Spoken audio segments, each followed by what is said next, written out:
नमस्कार, मैं हूं अखिलेश पांडे और आप देख रहे हैं सी न्यूज़ भारत। वक्त हो चुका है न्यूज़ बुलेटिन का।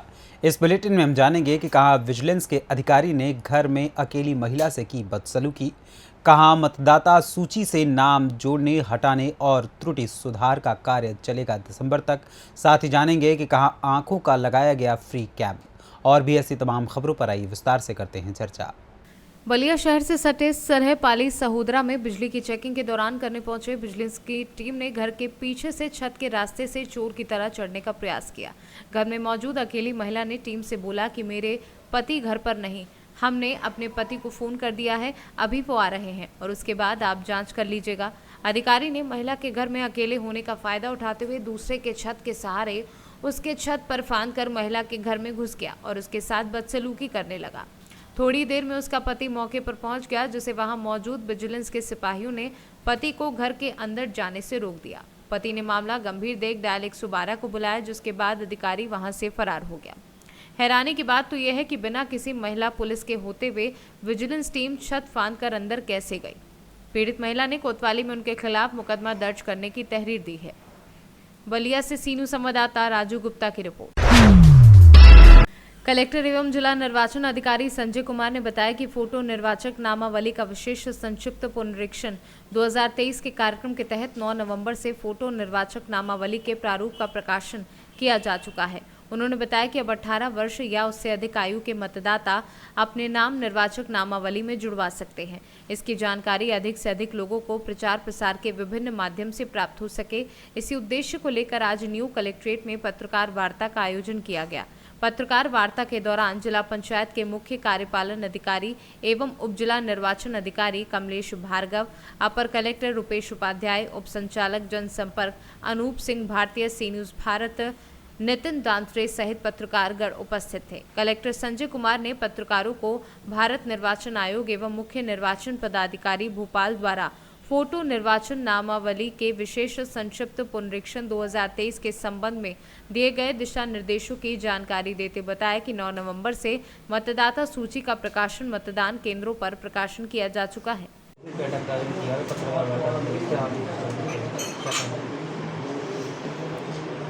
निर्वाचन नामावली, जिसे हम लोग मतदाता सूची भी कहते हैं, उसका कल अर्थात 9 नवंबर को प्रारंभिक प्रकाशन किया गया। प्रारंभिक प्रकाशन करने का उद्देश्य है मतदाता सूची का संक्षिप्त पुनरीक्षण, जो 1 जनवरी 2023 की स्थिति में मतदाता सूची के पुनरीक्षण के उद्देश्य प्रक्रिया प्रारंभ की गई है। कल के प्रकाशन प्रारंभिक प्रकाशन से प्रक्रिया शुरू हो गई है और आगे ये 23 जनवरी तक ये प्रक्रिया 5 जनवरी 2023 तक ये प्रक्रिया चलेगी और 5 जनवरी 2023 को मतदाता सूची का अंतिम प्रकाशन हो जाएगा और उसी के साथ ये पुनरीक्षण की कार्रवाई समाप्त हो जाएगी। आज का जो प्रेस वार्ता रखने का उद्देश्य बेसिकली ये है कि ये काम बहुत ही महत्वपूर्ण है। मेरी मान्यता है कि देश नागरिकों के रिस्पांस से समृद्ध होता है, सशक्त होता है। नागरिकों का रिस्पांस करने का सबसे अच्छा तरीका एक मतदाता के रूप में अपने मताधिकार का सही प्रयोग है और उसकी शुरुआत एक अच्छे मतदाता सूची से होता है। मध्य प्रदेश में अगला जो विधानसभा का चुनाव है वो लगभग अक्टूबर-नवंबर 2023 में होगा और इसी जो अभी सूची बनेगी, पुनरीक्षित सूची, वही आधार होगा चुनाव का। सबके लिए अवसर है, जितने भी हमारे दतिया जिले के वयस्क हैं जो 1 जनवरी 2023 की स्थिति में 18 साल की उम्र पार कर चुके होंगे अर्थात व्यस्त होंगे, उनके लिए मतदाता सूची में अपना नाम जुड़वाने का ये एक मौका है। और साथ में जितने भी राजनीतिक लोग हैं उनके लिए भी एक अवसर है कि ताकि उनके सारे जो फॉलोअर्स हैं वो मतदाता के तौर पे रजिस्टर्ड हो जाए और ऐन मौके पे जब निर्वाचन का वक्त आता है उस समय कोई इस प्रकार का असुविधा का सामना न करना पड़े। अक्सर देखा जाता है कि निर्वाचन के समय में एक आध कोई बंदा ऐसा होता है जो घूमता रहता है, ये शिकायत लिए हुए कि उसका नाम मतदार सूची में नहीं है। और नागरिकों के लिए, मतदाताओं के लिए ये टाइम है जब वो अपने नज़दीकी केंद्रों पे जाकर के या इलेक्ट्रॉनिकली मतदार सूची को डाउनलोड करके। दतिया से सीनू संवाददाता नितिन दांत्रे की रिपोर्ट। विकासखंड पूरनपुर के ग्राम पंचायत जादोपुर गहलुइया में पंचायत भवन पर ग्राम प्रधान राम मूर्ति अस्पताल भूजीपुरा बरेली की ओर से निःशुल्क नेत्र चिकित्सा शिविर का आयोजन किया, जिसमें ग्रामवासियों ने फ्री में आंखों की जांच कराई। ग्राम पंचायत जादोपुर गहलुइया में राजीव गांधी भवन पर यह आंखों का कैंप लगाया गया। ग्राम प्रधान इमरान खान ने बताया कि ग्रामवासियों की सुविधा के लिए ये नेत्र चिकित्सा शिविर निःशुल्क लगाया गया है। यहाँ पर मोतियाबिंद सहित आंखों के अन्य मरीजों की निःशुल्क जांच की गई और आगे भी अन्य रोगों से संबंधित शिविर आयोजित करने का प्रयास किया जाएगा। जैसा कि जानकारी मिली है, आज जादोपुर गहलुइया में एक आंखों का कैंप लगाया गया है। इस संबंध में क्या कहना चाहेंगे? कौन कौन से डॉक्टर आए हुए हैं? सर, जो हमारे यहाँ इस समय डॉक्टर आए हुए हैं भोजीपुरा रामपुरती से, हमने उन्हें बुलाया है और उनसे जब मेरी बात हुई तो जानकारी यही मिली कि हम जो गांव में जो मोतियाबिंद का जो इलाज करते हैं उसके बारे में, जैसे लोग अपना इलाज कराते हैं प्राइवेटों में जा के, वो उनका जो होता है कुछ 5 लाख रुपए, 1 लाखों रुपए लोग खर्च करके अपना इलाज कराते हैं। तो विकास तो और तरीके का तो बहुत होता है, बट हमने सोचा कि कुछ ऐसा विकास हो जो लोगों को व्यक्तिगत मतलब फ़ायदा दे, जो कि डॉक्टर को हमने बुलाया, अपने यहाँ सरकारी कैंप लगाया और उसमें मोतियाबिंद के लिए लोगों के इलाज के लिए लोगों फ्री कैंप लगवाया, जो वहाँ पे उनका आज रजिस्ट्रेशन किया जाएगा और रजिस्ट्रेशन करने के बाद उन्हें अस्पताल में बुलाया जाएगा, एक लिस्ट बनाई जाएगी, अस्पताल में बुलाकर उनका फ्री रहना, खाना और इलाज किया जाएगा। इससे फ़ायदा ये होगा, एक तो लोगों का अच्छा सा जो है काफ़ी बढ़िया इलाज होगा और दूसरी बात ये है कि उन्हें फ्री में जो है वो व्यवस्था मिलेगी। तो मुझे लगता है कि इससे ज़्यादा ही ज़्यादा फ़ायदा होगा और लोगों को जो है इससे काफ़ी राहत भी मिलेगी और उन्हें अच्छा फ़ायदा होने वाला है। तो हम चाहेंगे कि आगे से भी और ऐसे जो लोगों के लिए फ़ायदे होंगे हम उन्हें भी करते रहेंगे। पीलीभीत से सीनू संवाददाता हैदर खान की रिपोर्ट। विकासखंड पूरनपुर की ग्राम पंचायत लाख के ग्राम वासियों तथा भारतीय किसान यूनियन के लोगों ने खंड विकास अधिकारी के कार्यालय के बाहर प्रदर्शन किया तथा नारे लगाए। उनका कहना था कि ग्राम पंचायत लाह में गरीब रेखा से नीचे जीवन यापन करने वाले बहुत से परिवार हैं जिन्हें अब तक आवास नहीं मिल सके हैं तथा अधिकारियों व कर्मचारियों की मिली भगत के चलते दलालों द्वारा अपात्रों के आवास पर राशन कार्ड भी न दिए जाते हैं तथा गांव में गरीब किसान महिला मजदूरों को किसी भी सरकारी योजनाओं का लाभ नहीं मिल पा रहा है तथा हम लोगों को पराली जलाने की परमिशन भी मिलनी चाहिए। इसलिए खंड विकास अधिकारी के कार्यालय के बाहर प्रदर्शन किया गया। क्या नाम है आपका? बबली। यहाँ पे जो सब आप लोग इकट्ठा हुए हैं विकासखंड परिसर में, क्या मामला है? मामला जो है हमारे गांव लाह में जो औरतें बेचारी विधवा भी हैं, दूसरे इनके योग में जो सरकारी योजना निकली हुई थी कमरा आवास के, वो वहाँ से आते हैं, यहाँ दलाल लोग यहाँ पैसे लेकर काट देते हैं, दूसरे इनके आवास दूसरों को दिलवा दिए जाते हैं। इनका कोई कार्य नहीं किया जा रहा है। जो औरतें भटक रही हैं, आश्रय में इनका ये हाल हुआ है। इतनी वृद्ध हैं और उनके मतलब दूसरे इनका कोई ऐसा साधन नहीं है जिससे जो अपने आप काम चला सकते। झोपड़ी चो रही हैं, वहाँ के नीचे खाना पका रही हैं। अच्छा, आपको जानकारी है ये नाम काटने वाले कौन लोग हैं? जानकारी इस बात की हो जाती तो उन्हें खींच के हम मारते हैं इन औरतों के सामने ही। जानकारी तो है नहीं। फिलहाल कुछ लोग कह रहे हैं प्रधान ने कटवाया है, कुछ लोग कह रहे हैं कि दलालों ने मतलब यहाँ के कर्मचारियों ने काटा है, कुछ लोग कह रहे हैं कि वहीं से नहीं आए। इसका मुझे जानकारी नहीं हुआ, नहीं तो मैं उन लोगों को उन्हें कुर्सी से खींच के मारती। औरत जरूर हूँ मगर मैं मर्दों जैसे काम करना चाह रही हूँ। इन औरतों को इस रास्ते को लाने चाह रही हूँ, इनका काम कराना चाह रही हूँ। दादा, क्या मामला, जिस तरह से भी आप नारे लगा रहे थे कि जूते मारो दलालों के, आखिर क्या मामला है जो आप यहाँ पर सब लोग इकट्ठा हुए हैं? इकट्ठे भाई भय कहाँ आएंगे, आज काम के दिन है, सबको है। पराली हमारी लोगन के खतरनाक होगी, मोगदी को हो रही है। कितों भाई मतलब चीख रहे हैंगे कैसा ना हो। देखो जो कबाड़ उड़ाए पे का होती हो सारे बंगला में, जो इसमें धुआं ना आए का। तो इसलिए भाई मतलब कोई भी अधिकारी रास्ता पर भाई नहीं आए। हम लोग भाई काम में बिजी है ना, इनकी रास्ता सही कर देंगे। दस जाओ काम मतलब काम कोई ना हुई रे, खाली बातन से बात मतलब चल रही है। या किसान यूनियन है या और कोई यूनियन ना है, समझ लेने मतलब जो सोच ले है। एक कड़ी बाई कड़ी पे मतलब दलाल लगे हुए हैं। आपका जी, मेरा नाम कुलवंत सिंह सोनी है। मैं तहसीलदार भारतीय स्थानीय राजनीतिक फोरम। क्या मामला है? जो भी नारे लग रहे थे कि दलालों के जूते मारो, पराली नहीं जलाने देना है, क्या मामला है पूरा? देखिए, सबसे पहले मामला इस टाइम ये है कि पीछे लिस्ट में कुछ सरकारी आवास आए थे, कुछ लोगों के आवास काट दिए गए हैं। वो जब ये लोग यहाँ पे आते हैं पता करने, वो कह रहे हैं आपका लिस्ट में नाम नहीं है। तो हम लोग ये कह रहे हैं कि हमारा लिस्ट में पहले नाम था, वो नाम हमारे कहाँ चले गए, हमारे आवास कहाँ चले गए। हमारे लोगों की जांच हुए कि हाँ हमारे पास हम लोगों को कमरे की ज़रूरत है कि नहीं है। ये महिलाएं हैं, इनका कोई सहारा नहीं है, विधवा भी है बीच में महिलाएं, तो बताइए उनकी किस तरीके से प्रशासन मदद कर रहा है।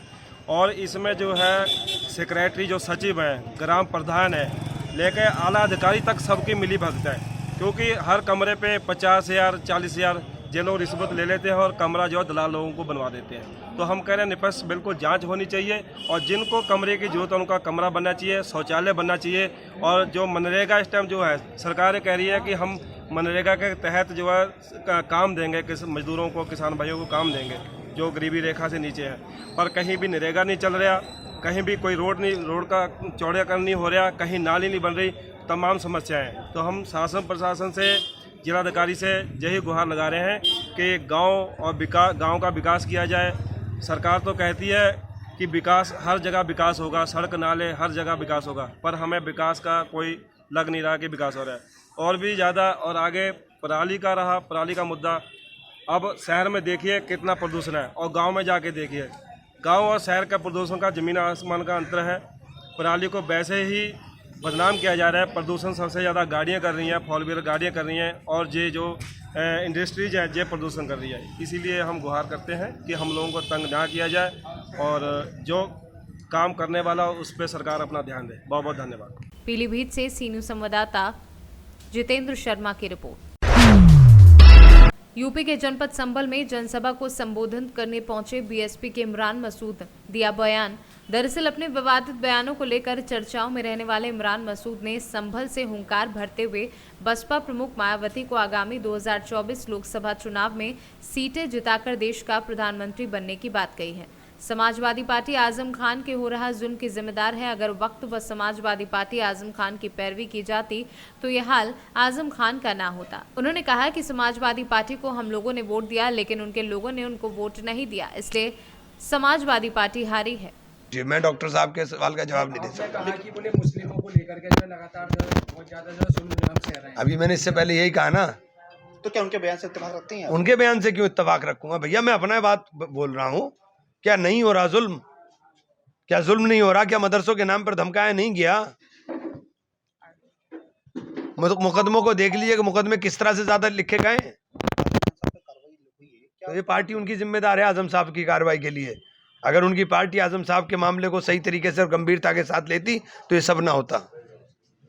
अभी आपने कहा कि लगातार मुसलमानों पर उत्पीड़न हो रहे हैं, लगातार दलितों पर भी लगातार उत्पीड़न के मामले सामने आ रहे हैं। मैंने अभी तो आपने सुना, मैंने कहा कि 2 पीड़ित वर्ग, 2 मजलूम वर्ग अगर एक जगह आ जाएंगे तो प्रदेश की तस्वीर बदल जाएगी। लगातार देखा जा रहा है कि जिस तरह से लगातार दलितों पर उत्पीड़न की बात की जाए या मुसलमानों पर उत्पीड़न की बात की जाए, बहन जी सिर्फ ट्वीट के अलावा कोई और कुछ नहीं करती। बसपा में ऐसी क्या वजह है? तो लोकतंत्र में एक मिनट रुकिए। लोकतंत्र में लाठी डंडा लेके कौन उतरेगा सड़क पे? ये बता दीजिए मुझे। लाठी डंडा तो नहीं चलता ना लोकतंत्र में। लोकतंत्र में आप बोल ही सकते हो। बहन जी के बोलने को आप इतना कमजोर कैसे समझ रहे हो? मतलब दूसरे नेता ट्वीट करें तो ट्वीट, प्रधानमंत्री ट्वीट करे तो ट्वीट। प्रधानमंत्री कौन सा काम के अंदर जो वादे पूरे करे उन्होंने सड़क पर आकर के पूरा किया? प्रधानमंत्री ट्वीट करे तो ट्वीट, बहन जी ट्वीट करे तो साहब वो कुछ नहीं कर रहे हैं। ये क्या बात हो गई साहब? नेता का काम तो यही है ना। प्रधानमंत्री जी बैठे हो ट्वीट कर दे, मुख्यमंत्री जी बैठे हो ट्वीट कर दे। तो आप उनके विचार उसी के माध्यम से जान रहे हैं ना। संचार युग यही तो है, यही तो संचार युग है। कौन सा नेता विपक्ष का भी आप किसी को बता दीजिए, कौन सा ऐसा नेता है जो सड़क पर उतर कर के बात कर रहे हो? राहुल जी पैदल यात्रा कर रहे हैं। राहुल जी अपनी पार्टी के संगठन को मजबूत करने के लिए यात्रा कर रहे हैं। उसके अलावा क्या मकसद है? भारत जोड़ो यात्रा लगातार हाँ तो कर रहे हैं ना, अपने संगठन के लिए कर रहे हैं। उनके बाद संगठन ही खत्म हो गया। हमारी पार्टी के बाद तो संगठन मजबूत है। संगठन को वोट के अंदर तब्दील करने के लिए कोशिश में लगेंगे। संगठन मजबूत है। यूपी में विधानसभा चुनाव में 1 सीट आपकी आई है। दिल्ली चुनाव में भाजपा और कांग्रेस के अलावा दूसरी पार्टी नहीं थी। रातों रात एक आदमी ने 67 सीट जीत ली, ये भी कोई बात है? ये लोकतंत्र है भैया, कुछ नहीं पता चलता है कौन कहाँ से निकल आएगा। अभी जैसा आप सरकार को आप एक पार्टी कह रहे हैं, 2027 में पूर्ण बहुमत की सरकार होगी उसी पार्टी की। 2024 में लोकसभा चुनाव की क्या तैयारी है आपकी? 2024 के लोकसभा चुनाव की क्या तैयारी है? देखिए 2024 में मेरी कोशिश है कि हम 30 से ज़्यादा सीटें जीत कर चले जाएं, और अगर हम लोग 30 से ज़्यादा सीटें जीत कर चले गए तो हम लोग उत्तर प्रदेश की बात छोड़ दीजिए, आप प्रधानमंत्री देश की बहन कुमारी मायावती जी होंगे, हमारी नेता होंगी। अगर हम 30, भाई एक मिनट, ये प्रेस कॉन्फ्रेंस है, अगर हम लोग 30 सीटें यहाँ से जिता कर ले गए। संभल से सी न्यूज संवाददाता सोनू वाशने की रिपोर्ट। मुख्यमंत्री योगी आदित्यनाथ के आदेशों की जिम्मेदार अधिकारी उड़ा रहे धज्जियां। मुख्यमंत्री ने कस्बे व शहर के सारे गड्ढों को भरने के आदेश दिए थे। संबंधित अधिकारी सीएम योगी के आदेशों को ताक पर रखकर बजा रहे हैं चैन की बंसी। सड़क पर बने बड़े बड़े गड्ढे जनता के लिए बन रहे परेशानी की वजह। राहगीरों की माने तो गड्ढों में कई राहगीर गिरकर हो चुके हैं चोटिल और कई गंभीर रूप से घायल हो चुके हैं। पूरा मामला फतेहपुर से सिहाली, सादितपुर, त्रिलोकपुर मार्ग का बताया जा रहा है। सिहाली रोड तक इतने गड्ढे हैं कि इसकी ना मरम्मत हो रही है, ना उसका कोई इंतजाम किया जा रहा है। आप लोगों को चलने में कोई दिक्कत? नहीं, दिक्कत इतनी है कि 10 मिनट टाइम है फतेहपुर का, आधा घंटा लगते हैं जाते जाते। से रोड में बहुत सारे गड्ढे हैं, किसानों को आने जाने में बहुत दिक्कत हो रही है, और ठेकेदार लोग यहाँ नहीं आते हैं, न रोड बनवाते हैं। कि सरकार का कहना है, और फिर भी सरकार का कहना है कि रोड मतलब गड्ढा मुक्त है, और मतलब यहाँ कहाँ गड्ढा मुक्त है? रोड पे इतने गड्ढे हैं कि चलने में बहुत दिक्कत हो रही है। सरकार का वादा है कि जो है गड्ढा मुक्त अभियान चल रहा है, ये है वो है, लेकिन यहाँ तो पूरी रोड ही गड्ढे गड्ढे हैं। बहुत परेशानी हो रही, बहुत दिक्कत हो रही चलने में, और सरकार या अधिकारी या कोई देख नहीं रहा, सब लोग देख रहे हैं मगर बन नहीं रही। कौन सा रोड है ये है फतेहपुर मार्ग, सिहाली मार्ग। बाराबंकी से सीनू संवाददाता मोहम्मद अरशद के साथ हयातुर रहमान की रिपोर्ट। बाराबंकी के बडूपुर थाना क्षेत्र के गहीरा गांव में तालाब के पास ग्रामीणों ने देखा 10 फीट लंबा मगरमच्छ। गांव के पास मगरमच्छ देखने के बाद ग्रामीणों में हड़कंप मच गया। मगरमच्छ देखने के बाद ग्रामीणों ने पुलिस को सूचना दी। मौके पर पहुंची बडूपुर पुलिस ने वन विभाग को बुलाया। मगरमच्छ की सूचना से मौके पर पहुंचे देवानंद वन रेंज वन विभाग के कर्मचारियों ने कड़ी मशक्कत से मगरमच्छ को पकड़ा। मगरमच्छ पकड़े जाने के बाद ग्रामीणों ने ली चैन की सांस। बाराबंकी से सीनू संवाददाता हयातुर रहमान की रिपोर्ट। विधानसभा क्षेत्र जुन्नारदेव के पुलिस थाना नवेगांव पर आने वाली ग्राम पंचायत ताल खामरा पर लगा भूतों का मेला। यह आस्था है या अंधविश्वास, परंतु भक्तों की माने तो यहाँ पर मां मालन देवी का मंदिर है। पिछले कई वर्षों से भूतों का मेला यहाँ लगता है। श्रद्धालुओं की माने तो किसी व्यक्ति को भूत प्रेत का साया हो तो यहाँ पर उस व्यक्ति को लाया जाता है और वह व्यक्ति ठीक हो जाता है। यहाँ पर विशाल तालाब है। तालाब पर डुबकी लगाने से दांत, खाज, खुजली एवं अन्य बीमारियां ठीक हो जाती हैं। इस मेले में भारी संख्या में भक्त आते हैं। मां मालन माई के दर्शन कर अपनी मनोकामनाएं मांगते हैं। मां मालन माई उनकी मनोकामना पूर्ण करती है। थाना नवेगांव में अभिषेक उपाध्याय हूँ। थाना नवेगांव क्षेत्र में एक तालखमरा गांव पड़ता है। वहाँ पे मालन जन कल्याण समिति द्वारा विगत करीब 25 से 50 वर्षों से एक मेला लगता है, जिसके बारे में ऐसी धारणा है कि वहाँ मेले में जो दर्शनार्थी आते हैं वो एक पेड़ में कुछ रक्षा सूत्र बांधते हैं, उनकी मनोकामनाएं पूर्ण होती हैं और कुछ प्रेत बाधाएं जो रहती हैं वो दूर होती हैं। ये मेला आसपास के ज़िलों तक प्रसिद्ध है। इसमें मेले में 5 तारीख से 12 तारीख तक लगने वाले मेले में लगभग 20 से 25 हज़ार श्रद्धालु प्रतिदिन आते हैं। सुरक्षा व्यवस्था की दृष्टि से स्वास्थ्य विभाग का अमला, हमारा राजस्व का अमला, उसके अलावा पुलिस की सुरक्षा व्यवस्था लगाई गई। श्रीमान पुलिस अधीक्षक महोदय द्वारा पुलिस लाइन से और हमारे अनुभाग जुन्नारदेव से भी बल प्रदान किया गया है। मेले में एक तालाब है।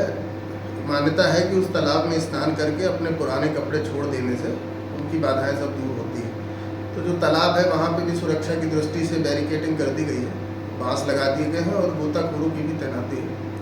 पार्किंग व्यवस्था चारों तरफ की गई है। सुरक्षा व्यवस्था माकूल है और व्यवस्था लगी गई है। जैसा कि पिछले साल आपके तालाब में दुर्घटना हुई थी सर, इस बार ऐसी कोई घटना तो नहीं हो पाई है अभी तक? नहीं, दुर्घटना किसी प्रकार की कुछ नहीं है। उसमें तालाब में बैरिकेडिंग भी कर दिया गया है। एक हिस्सा जो गहरा है, जहाँ गहराई का अंदाजा नहीं होता वहाँ गोताखोर लगा दिए गए। जो नारदेव से कैमरा पर्सन सानू के साथ वीरेंद्र अग्रवाल की रिपोर्ट। विकासखंड पूरनपुर की सबसे बड़ी ग्राम पंचायत पूरनपुर देहात को ODF प्लस बनाया गया है। ODF प्लस द्वारा ग्राम पंचायत पूरनपुर देहात में बर्मी कंपोस्ट बनाए जा रहे हैं। पूरनपुर देहात में जनपद पीलीभीत के कई अधिकारी व कर्मचारी पहुंचे तथा साथ में लखनऊ से आए इंजीनियरों सहित ODF प्लस टीम ने अन्य हुए ODF गांव के प्रधानों को प्रशिक्षण दिया।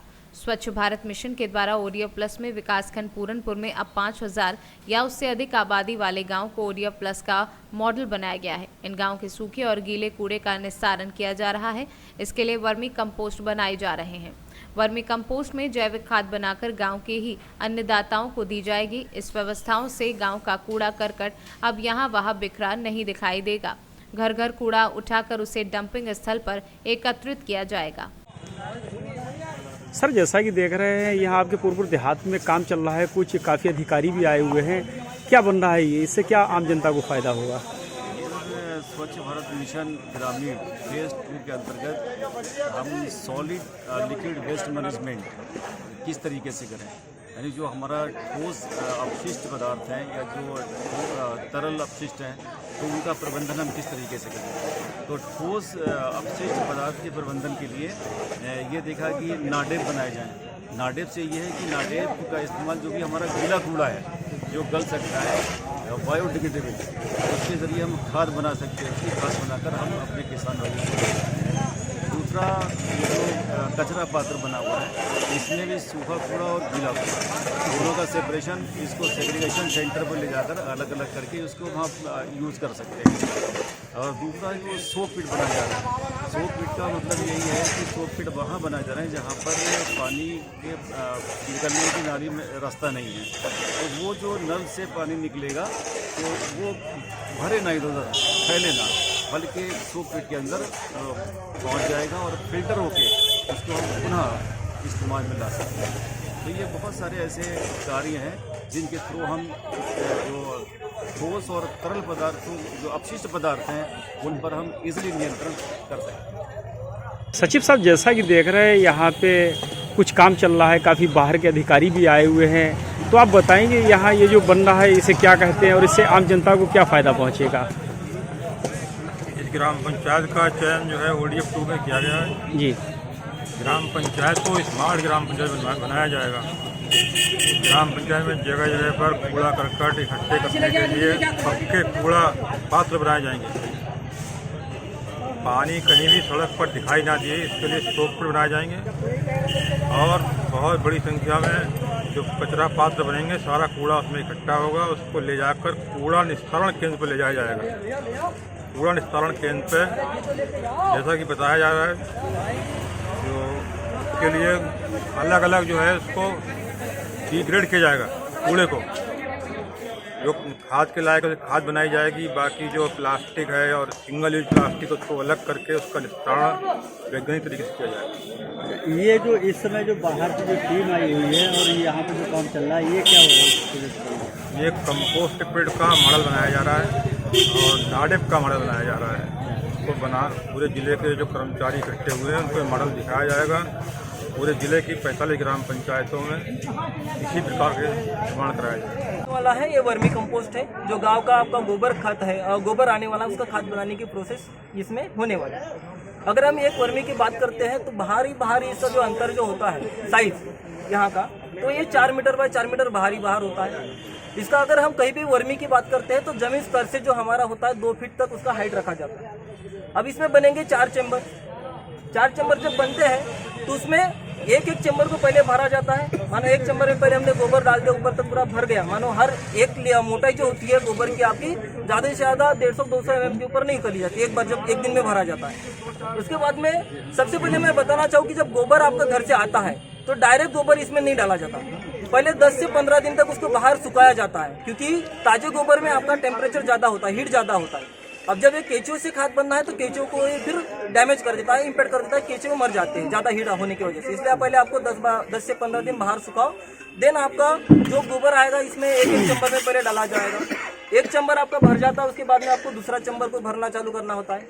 दूसरा चैम्बर भरने के बाद में तीसरा, चौथा, इस तरह से आपको पूरा भरना होता है। एक चैम्बर जब भर जाता है तो उसके लिए आपको कम से कम 45 दिन उसको खाद बनने के लिए लगते हैं केचुआ के प्रोसेस से। अब आपको क्या करना है, 45 दिन तक उसको ऐसे ही रखना है, उससे थोड़ा कवर कर लो, ठीक है। उसके बाद में उसको आपको ये करने के बाद में जो 45 दिन का जो प्रोसेस बनने के लिए लगता है, उसके बीच में 6 से 12 दिन के बाद अंदर आपको पानी छिड़कना होता है इसमें, क्योंकि मॉइस्चर हमको मेंटेन करना होता है। अब 45 दिन के बाद में आपको चेक करना है खाद बना कि नहीं है। तो वो किस तरह से चेक करें, तो सिंपल सा इसका एक आपका प्रक्रिया होती है। आप एक रॉड लीजिए, उसके बीच में पूरा अंदर तक डाल दीजिए रॉड को, उसको थोड़ा घुमाइए और बाद में रॉड को बाहर निकालिए। जब रॉड आपका पूरा का पूरा सूखा निकल रहा है और थोड़ा सूखा पाउडर आपका गोबर को उसको मिल रहा है, तो मानो आपका खाद पूरी तरह से वो बन चुका है। अगर अभी भी हमारा रॉड गीला निकल रहा है तो खाद बनाने उसको और कुछ दिन के लिए छोड़ा जाएगा। इसी तरह से हमारा पूरा चैम्बर रहेगा। अब मानो आपके पॉपुलेशन के हिसाब से यानी कितना गुरा है, उस हिसाब से आपके वर्मी अलग अलग बने होंगे, तो एक बनने के बाद में आप दूसरे को यूज करना चालू कर लिए। इस तरह से आपका पूरा खाद की प्रोसेस इसमें चली रहेगी। जब गोबर आपको डालना होता है तो उसका एक साइज होता है कि कितना मात्रा में आपका उसमें केचुए छोड़नी चाहिए। कम से कम 1.5 से 2 kg आपका केचुआ होता है 1 घन मीटर के गोबर के लिए, खाद बनाने के लिए, है ना। तो एक बार डाल दो, आपका इसका साइज आपको पता चल जाएगा कितना घना मीटर का, उस हिसाब से आप उसमें केचुए छोड़ दिए। वही केचुए अपनी तादाद भी बढ़ाते हैं। और वो जो छेद वाली वाल होती है बीच में, जो अगर वर्मी की बात करेंगे तो इसमें बाहर पूरी पक्की वाल जो होती है और पार्टीशन जो वाल होती है वो छेद वाली होती है। तो छेद में से ही वो वर्मी आपके केचुए जो है एक चैम्बर से दूसरे चैम्बर, दूसरे चैम्बर से तीसरे चैम्बर, तीसरे चैम्बर, चौथे चैम्बर, ऐसे आपके वो घूमते रहते हैं और उसको खाद बनाते रहते हैं। पीलीभीत से सीनू संवाददाता हैदर खान की रिपोर्ट। खबर एमपी के रतलाम से है, जहां रतलाम पुलिस लाइन में शुक्रवार को पुलिस मुख्यालय के आदेश अनुसार सुबह 8 बजे परेड का आयोजन किया गया, जिसमें लगभग 150 अधिकारी कर्मचारी उपस्थित रहे। वहीं पुलिस अधीक्षक अभिषेक तिवारी द्वारा परेड का निरीक्षण भी किया गया और परेड का अभ्यास भी करवाया गया। साथ ही पुलिस अधीक्षक द्वारा पुलिस लाइन का भ्रमण किया गया, जहाँ पुलिस लाइन में भ्रमण के द्वारा पुलिस लाइन में गंदगी और पुलिस मल्टी से गंदा पानी सड़क पर आने से पुलिस अधिकारियों को निर्देशित किया गया। साथ ही एसपी अभिषेक तिवारी ने बताया कि मुख्यालय के आदेश अनुसार अब सप्ताह में 2 दिन परेड का आयोजन किया जाएगा, प्रति मंगलवार और शुक्रवार। जिला पुलिस लाइन रतलाम में आज शुक्रवार के दिन परेड का आयोजन किया गया, जिसमें कि लगभग 150 से अधिक अधिकारी कर्मचारी उपस्थित रहे। इस परेड का निरीक्षण किया गया, परेड का अभ्यास भी कराया गया। इसके बाद लाइन कार्यालय का तथा OR की गई, जिसमें कि जो ऑर्डरली रूम है उसका संचालन किया गया। पूरे लाइन परिसर का भी भ्रमण किया गया है, जो ये एक रेगुलर कार्रवाई है, प्रत्येक शुक्रवार को पुलिस के द्वारा इसमें की जाती है। और मेरे द्वारा लाइन परिसर का भ्रमण किया गया, इसमें सफाई के इंतज़ाम के लिए और भी कई चीज़ों के लिए निर्देश दिए गए हैं, जिनका आगामी सप्ताह में हम लोग पालन कराएंगे। रतलाम से सीनू संवाददाता हुसैन खान की रिपोर्ट। फिलहाल के लिए इस न्यूज़ बुलेटिन में इतना ही। देश दुनिया की तमाम खबरों के लिए देखते रहें सी न्यूज़ भारत। हर खबर आपके साथ, आपके हाथ।